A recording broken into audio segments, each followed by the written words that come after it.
ஒரு நாள் ஒரு காகம் ஒரு வீட்டோட கூரையில போய் உட்கார்ந்துருந்தது.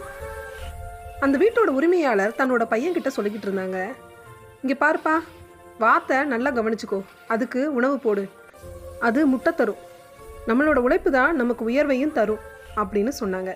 இதை பார்த்த காகம், நம்மளும் முட்டை கொடுத்தா நம்மளையும் இப்படி பார்த்துப்பாங்க போல அப்படின்னு நினச்சி வாத்து பின்னாடியே போச்சு. வாத்து சாப்பிட்ற தானியங்களை அதுவும் சாப்பிட ஆரம்பிச்சது. ஆனால் புழுவையும் பூச்சிகளையும் சாப்பிட்ற காகத்துக்கு அந்த அந்த தானியங்கள் ஜீரணமாகலை. அது மட்டும் இல்லாமல் வாத்து குளிக்கிறது போலவே குளத்துல அதுவும் நீந்த நினச்சிது. ஆனால் அதால் நீந்த முடியாமல் குளத்தை விட்டு மூச்சு திணறி வெளியில் வந்துச்சு. இதை பார்த்த ஒரு வயசான காகம் சோம்பேறி காகத்துக்கிட்ட கேட்டது, ஏன் இப்படி உன்னை நீயே வருத்திக்கிற அப்படின்னு கேட்டுச்சு. இதுக்கு அந்த சோம்பேறி காகம் சொல்லுச்சு, வாத்துக்கள் எந்த ஒரு கஷ்டமும் படாமல் உணவு சாப்பிட்டுருக்காங்க, நானும் வாத்தை போலவே மாறிட்டா எனக்கும் எந்த ஒரு கஷ்டமும் இல்லாமல் உணவு கிடைச்சிடும்ல அப்படின்னு சொல்லுச்சு. இதை கேட்ட வயசான காகம் சிரிச்சுது.